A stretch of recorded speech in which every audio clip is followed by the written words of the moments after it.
இன்னைக்கு சமையலுக்கு மீன் வாங்கிட்டு வந்தாச்சு. இதுல வந்து பாத்தீங்கன்னா 2 வகையான மீன் இருக்கு. கோழிக்கெண்டை இருக்குது, கட்லா கெண்டை இருக்குது.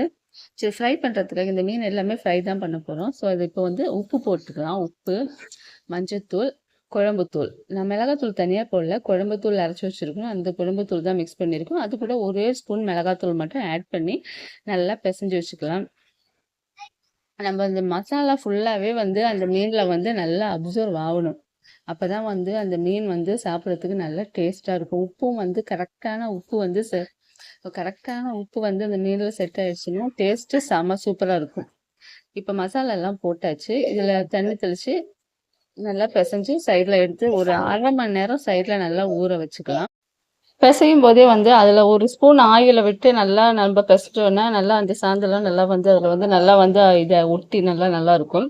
அப்சர்வ் ஆகி நல்லா இருக்கும். சரி, இப்போ ரெண்டு மெத்தட்ல வறுக்க போகிறோம். கொஞ்சோண்டு மிளகாத்தூள் ஆட் பண்ணியிருக்கிறேன். ஏன்னா வந்து ஒரு குழம்புத்தூள் ஆட் பண்ணியிருக்கனால கொஞ்சம் கலருக்காக கொஞ்சம் மிளகாத்தூள் ஆட் பண்ணியிருக்கிறேன். இப்போ நான் ரெண்டு மெத்தடில் நம்ம வந்து ஃப்ரை பண்ண போகிறோம். ஒன்று வந்து தோசைக்கல்ல ஃப்ரை பண்ண போகிறோம். இன்னொன்று வந்து ஆயில் ஃப்ரை. ஆயில் ஃப்ரை வந்து எங்களுக்கு ரொம்ப பிடிக்கிறதுனால ஆயில் ஃப்ரை பண்ணியிருக்கிறோம். ஆயில் சாப்பிடாதனால வந்து தோசைக்கல் ஃப்ரையும் பண்ண போகிறோம். ஸோ ரெண்டு விதத்தில் ஃப்ரை பண்ண போகிறோம். குழம்பும் வந்து நம்ம ஆல்ரெடி மாங்காய்லாம் போட்டு குழம்பும் நம்ம ரெடியாக கெண்டை மீன் குழம்பு ரெடி பண்ணி வச்சுட்டு இப்போ தோசைக்கல்ல ஃப்ரை பண்ணிட்டு இருக்கோம். ஆயில் ஃப்ரையை விட தோசைக்கல் ஃப்ரை எனக்கு வந்து பார்த்தீங்கன்னா ஆயில் ஃப்ரை தான் ரொம்ப ஈஸியாக இருக்கிற மாதிரி இருக்கும். தோசைக்கல் ஃப்ரை வந்து எனக்கு ரொம்ப கஷ்டமாக இருக்கிற மாதிரி தோணும். ஏன்னா ரொம்ப நேரம் நிற்கிற மாதிரி வேவாத மாதிரி இருக்கும். ஸோ இப்போ வந்து ரெண்டு ஃப்ரைமே பண்ணியாச்சு. ஆயில் ஃப்ரையும் பண்ணியாச்சு, தோசைக்கல் ஃப்ரையும் பண்ணியாச்சு. அதோ நம்மளுடைய மீன் ஃப்ரை ரெடி ஆயிடுச்சு. சாப்பிட்லாம். இந்த வீடியோ பிடிச்சிருந்துச்சுன்னா லைக் பண்ணுங்கள். நன்றி.